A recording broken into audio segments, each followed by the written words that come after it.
صبري بلغ البارح وتوا التستو طلع له ولا يحب يركح الجنس اللطيف. الايام تعديت وصبري لتوا ما عمل شيء. صبري عمرك 20 سنه وقتها تحكي معاها. صبري عنده مشكلته انه ماهوش مخلط البنات في جرة اكسبيريونس واحده خايبه صارت له مع بنيه. توا ماشي في باله انه البنات كائنات فضائيه وعمره ما ينجم يفهمهم وباش يبقى وحيد طول حياته. لقمان عرف بنات اكثر من حريم السلطان، وبرغم من انه يعرف الحاجات هذه ما هيش فخره اما تبقى سكيل مهمه لازم تكون عند كل راجل. ولقمان ما اكتسبش المهاره هذه عن طريق انه يحاول يفهم البنات، اما عن طريق انه يتصرف كما يحب وما عادش يخزر البنات كبازل لازمها تتحل. الحسيلو شباب كنت باش نلبس هكا المريول الجري اللي مستنستي ما نصور بيه، اما برجوليه خريت فيه راني بريسك الفيديو نلبس فيه المريول الجري دونك هاكا اليوم لبست بيج. وقت اللي كنت في البريود نتاع الليسي والكوليج شباب ما نكذبش عليكم ما كانش عندي برشا اكسبيريونس مع البنات، كنت لاهي في همي ومغروم بالجيمنج برشا الى ان نسيت هالحاجه ديك من مخي جمله. وقله التجربه هذه خلتني مانيش فاهمهم البنات. يعني وقت اللي تعجبني واحده لا نعرف كيفاش نتصرف معاها، لا نعرف كيفاش نمشي لها، ونبدا حاشم وخايف، نبدا نخمم في شنو لازمني نقول، ونبدا نخمم كان تركح لي ويجي نهار ونصحبها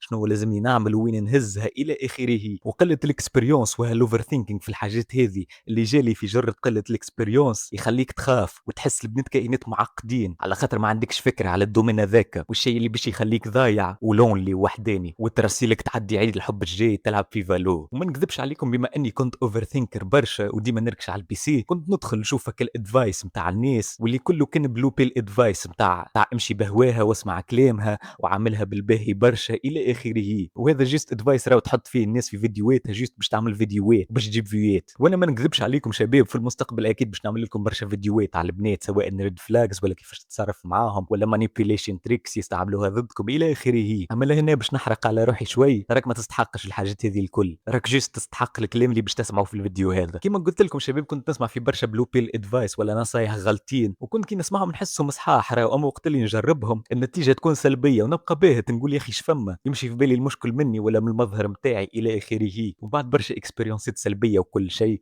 قلت سي بون توا طفح الكيل وباش نحط في قلبي. وما نكذبش عليكم وقتها جات كيما الفاز وليت نقم شويه على البنات واللي هي حاجه مش باهيه، اما في الوقت جات الفاز وين قررت اني نولي باد بوي واللي هي هذه حاجه باهيه. وشباب راهو هذه حاجه ماهيش باش يقولها لكم حتى حد، راهو قبل ما توصل لمستوى ايكيليبري في اي دومين في الدنيا هذه لازمك الساعه تمشي شويه للاكستريم. مثلا كنت تحب تولي كونفيدنت من الاول لازمك تولي رقعه برشا وتعمل حاجات يحشموا الناس على رواحها، يعني بلغه اخرى تدخل حتى في البرايفسي نتاع الناس وتعمل حاجات ممكن تندم عليها شويه في المستقبل، ومن بعد تبدا تكاليبري شوي الى ان ترجع للنيفو العادي. كيف كنت تحب تولي باهي مع البنات بلاي بوي ولا ما نعرفش عليك لازمك من الاول تمشي في الروت اكستريم شويه، مش متاع انك تكره البنات او متاع انك تولي باد بوي وتوكسيك على الاخر ومن بعد تبدا تهبط وتكاليبريتي بشويه. هذه هي الحقيقه، تقبلها ولا ما تقبلهاش امورك يا برو، العالم ماهوش باش يتبدل وهذيك هي الدنيا. عاد قلت لكم دخلت في الفاز نتاع الباد بوي يا شباب، قبل ما كنتش نفهم في البنات ونحسهم معقدين وكل شيء، وهذه هي الحاجه اللي خلتني ننقم وندخل في الفاز هذه. وقتها بالرسمي وليت ادون جيف ا فاك. والحاجه اللي اثرت عليا باش اني وليت لا مبالي برشا اللي كي نحكي مع البنات كيما نحب، يعني ما نبقاش نخمم في البيرفكت فريز،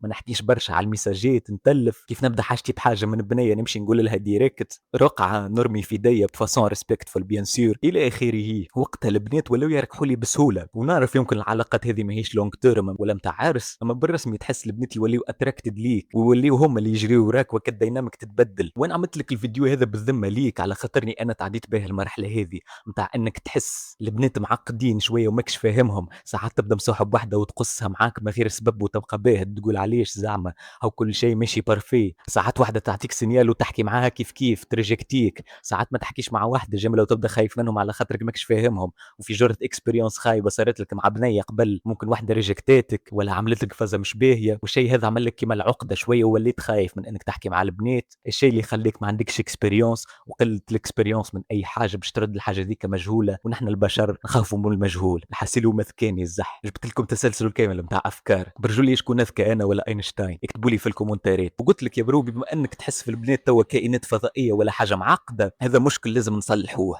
علاش لازم نصلحوه يا سيدي؟ ما سيدك نحن الاولاد والرجال بصفه عامه احنا بروبلم سولفرز، يعني ديما نحبوا نحلوا المشاكل. وكيف نشوفوا حاجه معقده، شنو هو اول فكره تجي في مخنا؟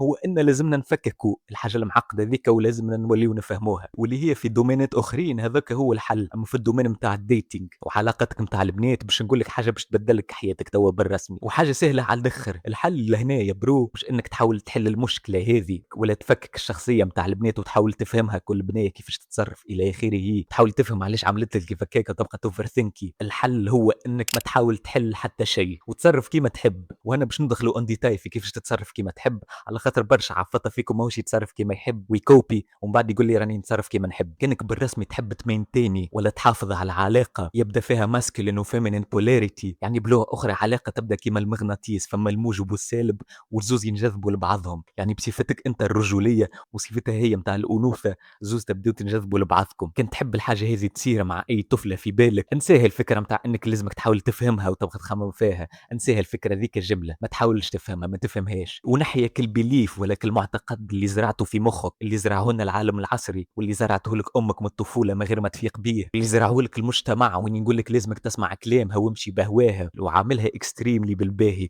ولهنا ركز لي على كلمه اكستريملي، والحاجات هذه الكل راهي باش تخليها تحبك، على خاطر كنت تحاول تسمعها بالرسمي وتحاول تفهمها وانت ماشي في بالك اللي هذيك هي الموف الصحيحه، راهو في الاخر باش تبعثك. وراه فما حاجه يا برو راك ما تعرفهاش، راهو نساء في العلاقات وهذه حاجه تصير في اللاوعي نتاعهم، يحبوا ديما يروضوا الراجل نتاعهم، يعني تحب تنحي لك الصفات الرجوليه نتاعك وترد كيفها بلغه اخرى. هذاك عليه ساعات تبدا في ريلاسيون مثلا نقول لها باش نمشي نترينا، تقول لك لا فك عليك ويجي ابقى معايا. تحب ترقد في الليل بكري باش تقول لك ابقى احكي معايا بالميساجات ولا هيا نخرج، وتسمع كلامها برشا باش تولي منك فيرزيون اخرى ماهيش نفس الفيرزيون اللي كانت هي مضروبه فيها من الاول اللي كانت تعرفها. الاخر لهنا بعد ما تروضك وتردك كيفها طلع شنو باش يصير. يعطيك الصحه باش تلقى روحك في الليست نتاع البلوكاج. دوك شنو الحل هنا؟ الحل يا سيدي بن سيدك فما ثلاثه تريتس ولا صفات لازمك تطورهم فيك. اول صفه كما قلت لك انسى البنات جمله وانسى انك تحاول تفهمهم واعمل اللي تحب. شنو نقصدوا بها اعمل اللي تحب؟ على خاطر كما قلت لكم برشا منكم يكوبي فهمها بالغلط الفكره هذه. مثلا فما شكون باش يجي يقول لي راني هاني نعمل كيما نحب وهاني نبعث لها في الميساجات على خاطر نحب نحكي معاها على الميساجات. تكذب، هذيك ماهيش الرغبه. الرغبه نتاعك الحقانيه هو انك تحب تشوفها مش تبعث لها ميساجات، وانت تبعث لها في الميساجات باش هي تتفكرك وما تنساكش وتبعثك. دونك الانسان اللي يعمل كيما يحب لهنا ما يبعثش برشا ميساجات ديما يحكي معاها بالميساجات، اما تكتب لها بكل وضوح نحب نشوفك وقتين نتقابلوا.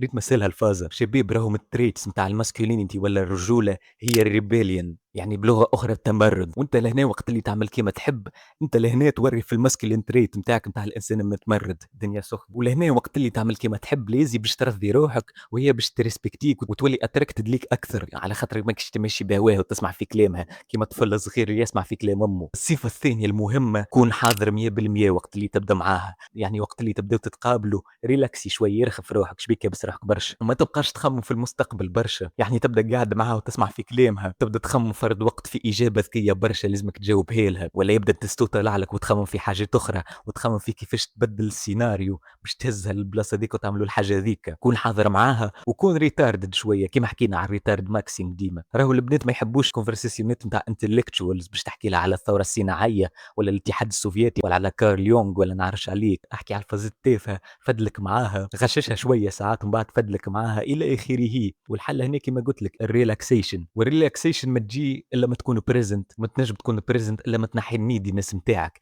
كان نيدينس باش تبرفورمي وتقول حاجه واو على الاخر باش هي تنبهر بيك. ريلاكسي برو وعيش في الوقت الحاضر. وبالطبيعه كما العاده باش نقول لك المديتيشن باش تعاونك واللي عملت عليها فيديو، دونك برا تفرج فيه يهديك ربي. الحسيل شباب تقول عليا قاعد في صناعه حاليا، استنى وقتاش نكمل الفيديو باش نمشي ندوش، دونك خلينا نزربوا شوي. الصفه الثالثه والاخرانيه هو النون رياكتيفيتي، يعني بلغه اخرى ما تتاثرش بالحاجات اللي تعملهم لك هي. لهنا شباب البنات عندهم بروجرام ما نستالي فيهم الكل اللي هو ما يسمى بالشيت تيست، واللي هما كيما تيستوات تعملهم لك كل تيست بطريقه معينه وتنعملوا عليه فيديو كامل وين تحاول تجسك وتشوفك هل انك بالرسمي راجل وعليه الكلام ولا جيت كابس روحك بالفارغ وقدام اول جسه تترخف. والشيت تيست هذوما الهدف الرئيسي نتاعهم مش هو انها تخليك تنفع تنفعل وتعمل رياكسيون خايبة، وهكاك تعرف إنك ضعيف والمشاعر متاعك تتحكم فيك، واللي هي صفات feminine ماهيش masculine. فما برشا أنواع متاع شي tests، مثلًا ساعات باش تقول لك راني مزروبة وعندي ما نعمل وباش نمشي بركة، وباش تشوفك هل أنك باش تبقى تشحت فيها، باش تبقى معاك والّا